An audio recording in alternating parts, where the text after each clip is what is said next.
Good morning. It's April 27, araw ng Sabado. At kakarating ko lang galing office. So, since day off naman, papahinga lang ako, no? Yeah.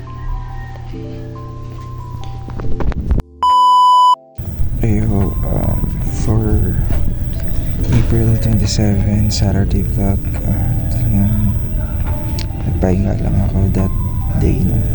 Natulog lang. And wala naman gaanong ganap.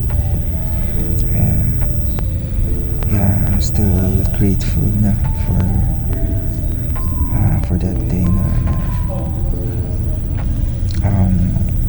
Dahil merong job offer, no, from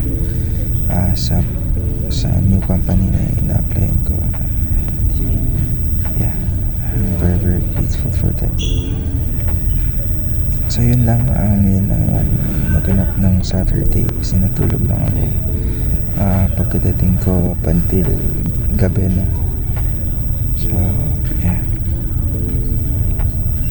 that's it.